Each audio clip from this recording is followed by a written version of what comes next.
Thank you for tuning into our podcast, Canal Days, What Life Was Like in the Industrial Connecticut River Valley of Massachusetts. I am your host, Carrie, and joining us today is Holyoke's very own local historian and creator of the historical tours of Greater Holyoke, Robert Cabot.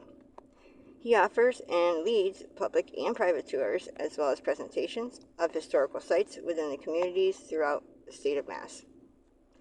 Currently, the communities that he chose to focus on this year are Holyoke, Chicopee, South Hadley, and East Hampton, and also Granby and Amherst as well.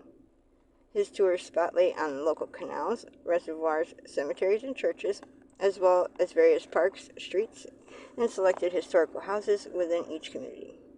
In today's episode, we will be discussing Cabot Street, located in the community of Holyoke, Massachusetts. So, in general, what is Cabot Street like?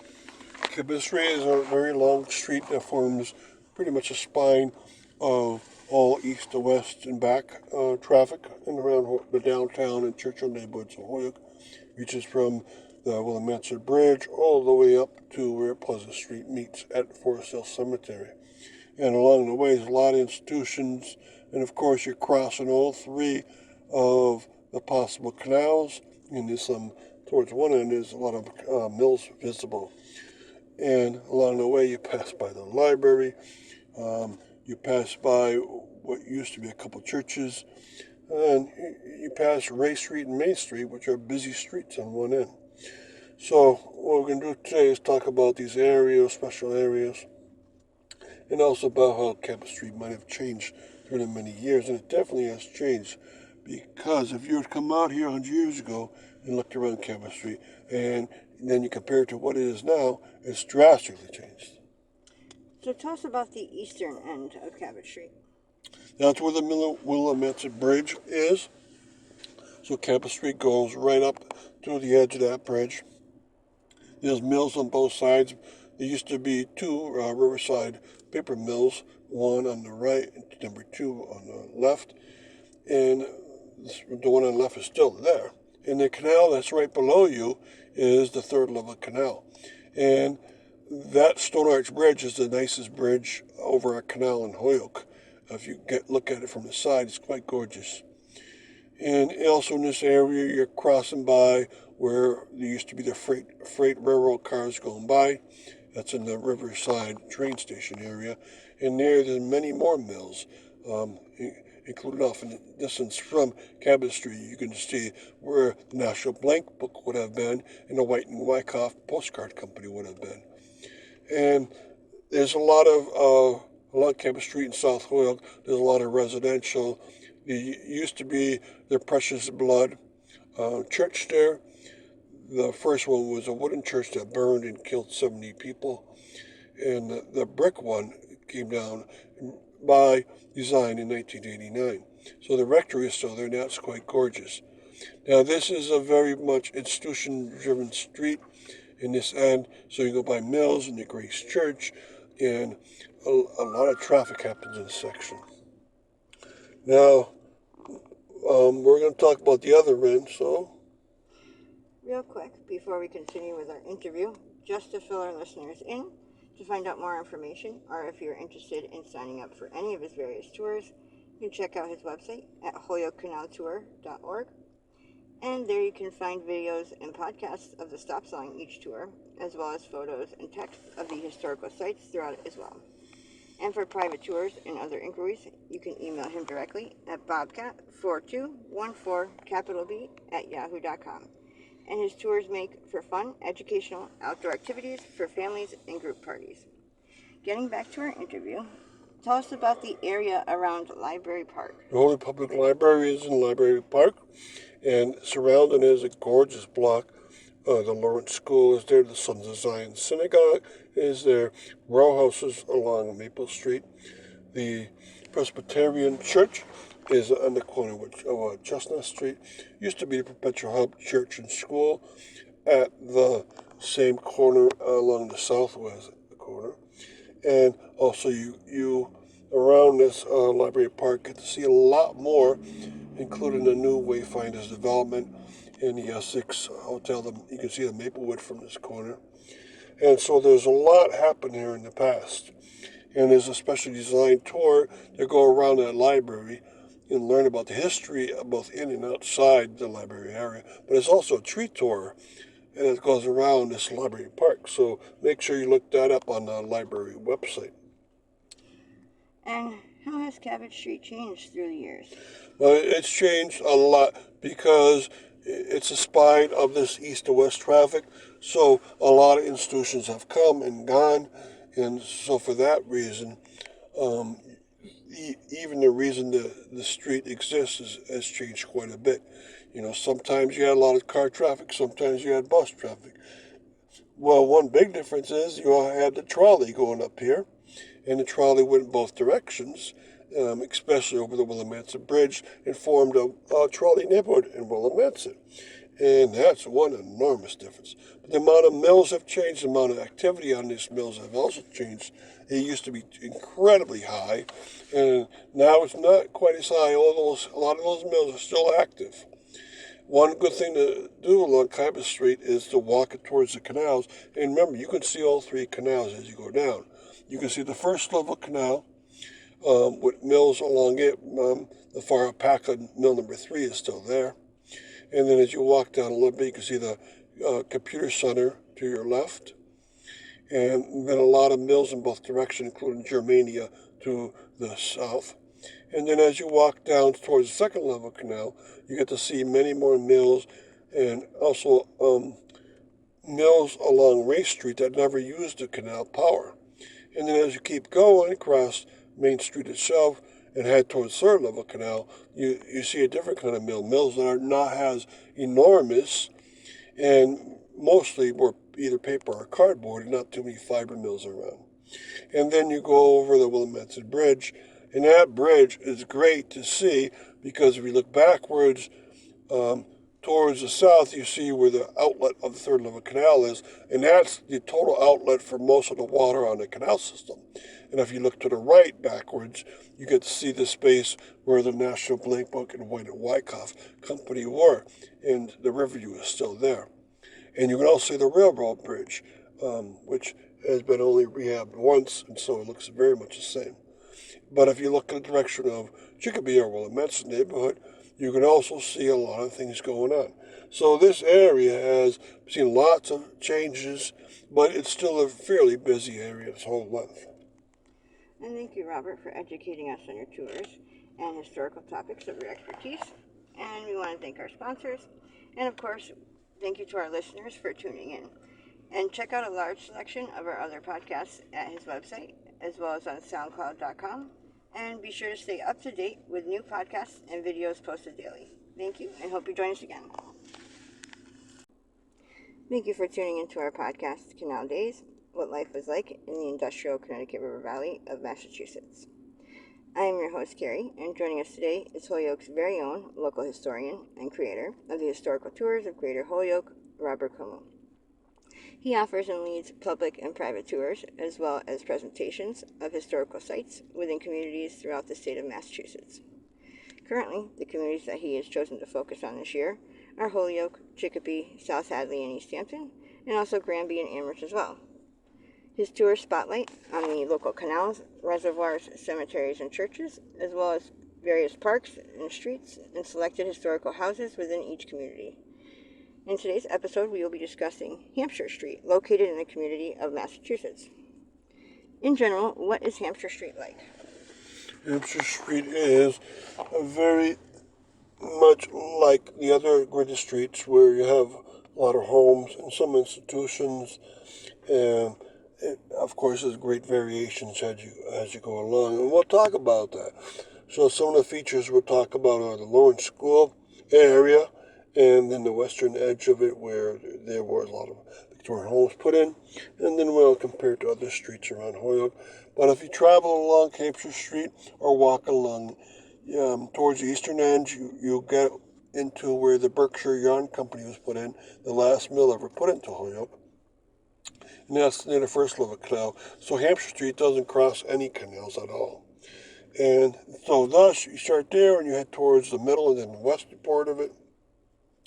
And towards, of course, you cross Main Maple, Chestnut Street area across the playground area of the Lawrence School. And then as you go more and more towards the west, you start to cross where a lot of homes were put up by Orrin Allen. And tell us about the Lawrence School area. Okay, around the Lawrence School, that whole block used to be called Athletic Block or Athletic Park. There were 4 blocks together. But by 1928, they wanted to use one of them for a school, and they did so. And the school is so well built and has a playground in back. Now, across the street from the Lawrence School, towards its west, used to be where the Perpetual Help School, Church, and Convent Rectory were. Sadly, that burned down in the fire in 1998. That was a gorgeous location. And the Lawrence School area itself is a very quiet area, and for that reason, not many people know about Hampshire Street that much. It's probably the least well known of all the gridded streets of Holyoke. But as you head more and more towards the west, it starts to get more developed by homes along that area, and that's for a reason, because it was developed by this person, Orrin Allen, using his father's farmland to develop Victorian homes, and that was a place that should have been developed. Now, also along the way, near the Lawrence School and maybe a couple blocks up, is the back portion of Wisteriahurst, where the gardens are, and that whole city block was taken up by the Skinner family. And that in itself also makes Hampshire Street very beautiful, quiet, and not well known about. And real quick, before we continue with our interview, just to fill our listeners in, if you want to sign up for any of his tours or find out more information, you can check out his website at holyokecanaltour.org.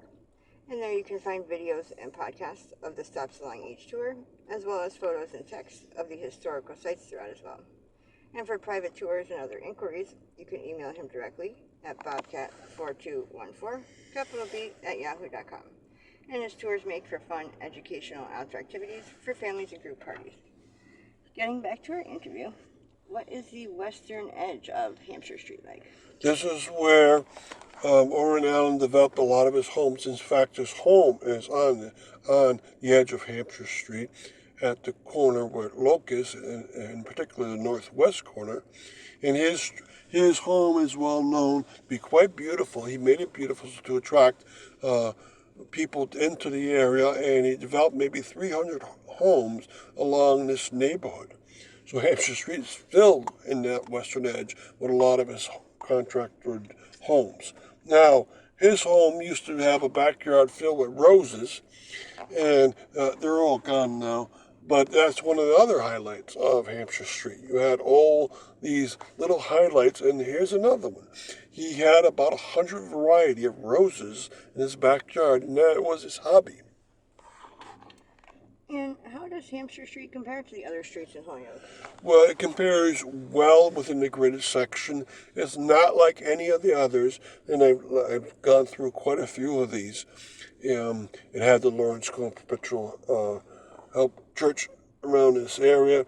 It had Wisteriahurst's garden, and then had the garden of Orrin Allen. And most of the other gridded streets, you're talking about big institutions, big mills and canals, where Hampshire Street is one of the few that doesn't even come near a canal, or it only comes near one of the mills, and then it starts having these gardens along it. And if you travel along or walk along, you'll start to see well-tended gardens along the way.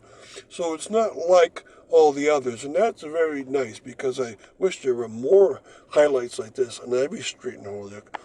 And for that reason, it's one of my favorite.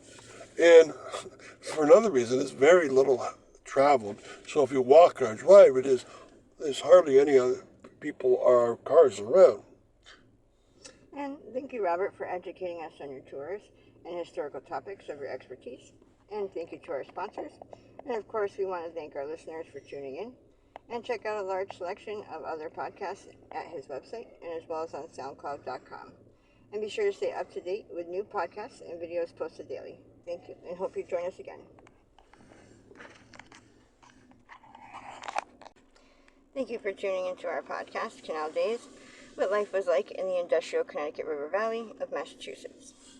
I am your host, Carrie, and joining us today is Holyoke's very own local historian and creator of the historical tours of Greater Holyoke, Robert Como. Now, he offers and leads public and private tours, as well as presentations of historical sites within communities throughout the state of Massachusetts. Currently, the communities that he has chosen to focus on this year are Holyoke, Chicopee, South Hadley, and East Hampton, and also Granby and Amherst as well. In his tour spotlight on local canals, reservoirs, cemeteries, and churches, and also parks, streets, and selected historical houses within each community. And in today's episode, we will be discussing Sargeant Street in the community of Holyoke, Massachusetts. So, in general, what is Sargeant Street like? Sargeant Street's quite a long street. It goes from Northampton Street all the way down to Canal Street. And along the way, of course, it passes all three levels of the Holyoke Canal system, first, second, and third. So you see quite the difference between all those many levels. And it starts so high up in Holyoke that you see a trolley neighborhood, you see churches, and for that reason, it's one of the most varied streets in all of Holyoke. And I hope you get to see how it represents a great deal of what Holyoke is. All right, now we're going to talk about some of the institutions along the way, schools and churches, and we'll also talk about how it might have changed and how it compares to other streets. Now, it's a street that goes east-west, west-east. It's a two-way street, and so keep that in mind. It's like a lot of other of those, but its city blocks are shorter compared to the streets that go north-south, like a Chestnut Street, because those blocks are rectangular, and so the short portion is east-west. And what is the area around the Sacred Heart Church like? All right, this church here has basically put life into this area when it was first put in. In 1876, when it was put in, there was nothing else around that area. The Churchill neighborhood was bare of anything. And so this church was the first of any object, any structure put into that neighborhood. And then it followed. Build it and they will come, and they did for sure. Now, 148 years later, they have now a permit to take it down, and they probably will very soon. So this church that has defined Sargeant Street and the entire neighborhood will be gone, but all the tenement blocks, apartment blocks, and homes will still be there. So it's still a neighborhood with a lot of character to it, and hopefully people will see it for that. This Sacred Heart Church block, they promised to leave the auditorium there, and they also promised to make a park there, and they're going to take down the rectory in the church. So hopefully some positives will come out of this. And the whole area, of course, needs to have positive things happen. It's one of the more dangerous sections of Holyoke, and anything positive would be great. And really quick, before we continue with our interview, just to fill our listeners in, to find out more information, or if you're interested in signing up for any of his various tours, you can check out his website at holyokecanaltour.org. And there you can also find videos and podcasts of the stops along each of his tours, as well as photos and text of the historical sites as well. And for private tours and other inquiries, you can email him directly at bobcat4214, capital B, at yahoo.com. And his tours make for fun, educational outdoor activities for families and group parties. So getting back to our interview, what is the area around the Morgan School like? All right, so this is going even lower down between the second and third level canal, and this is South Holyoke now. And the Morgan School takes up a whole city block just like the Sacred Heart Church does. It's a big elementary school. It's been down there for now 110 years or so, and it's a well-respected and well-loved church. It has a couple of parks around it, including the former Hamilton Park and Germania Park, now renamed as the Vega Park. And so a lot are around that area. And if you keep going beyond the Morgan School, you meet up the third level canal. which is the shortest and it's probably the least interesting and slightly dirty, but it still is a well-loved place. Now, around the Morgan School, there's a lot of apartment blocks and a few homes, and so there is some character to this area, and hopefully it will continue on the positive path. They put a new apartment building down in South Holyoke, which is quite beautiful, and so hopefully the area will keep getting nicer since it's got nice parks and a few nice apartments in this nice school. So hopefully the positives will continue. And how has Sargeant Street changed through the years? Okay, Sargeant Street has seen quite a few changes. On the very western segment, it used to be the land of James Newton. When he retired from businesses in 1910, he moved out there into a home, and it was basically the only thing there in the upper part of the Oakdale neighborhood.